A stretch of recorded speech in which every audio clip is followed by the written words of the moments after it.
After months of having garbage piling up in our communities, Jamaica has got 50 new garbage trucks.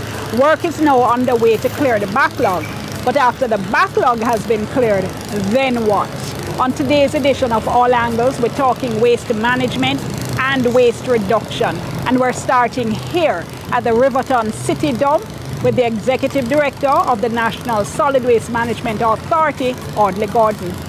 Tell me about the activity first in and out of the dump in terms of the number of trucks coming and going. Well, as you can see, the Riverton is a very busy disposal site. It's our largest as a country.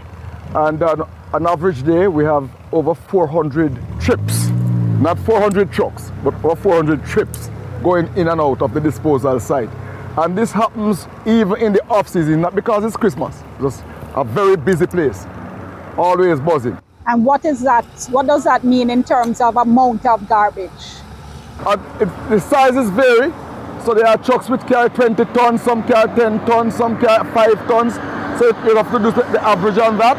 But most of the trucks that come in and out are here will be carrying in the region of about 10 tons. So that could be about... So if you look at 400 trips, then you're probably talking somewhere in the region of 400 tons, that's 4,000. All right, I know you've been dealing with a backlog since the new trucks came in. How has that been going in terms of clearing the backlog? Very good, Diane. You would know that we had raked up quite a bit of deficit in our collection system.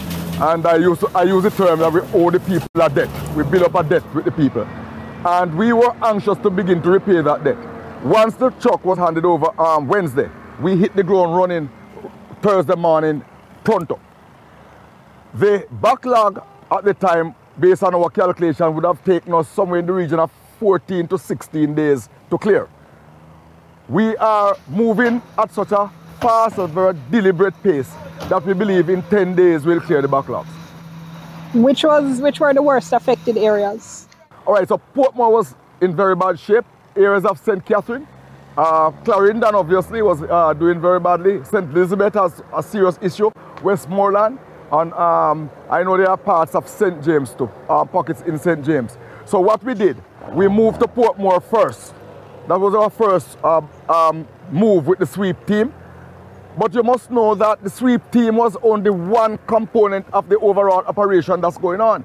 Because every region, and you know we have 4 regions, they have their own operations going on.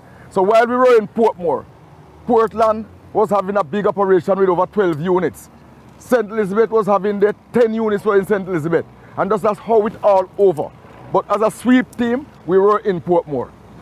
And like you mentioned rural parishes, and I'm sure you know that a lot of the rural parishes feel that they really don't get the attention that they deserve. We've seen some huge pile-ups, for instance, in Portland, in St. Thomas, in St. Elizabeth. Is special attention being given to them?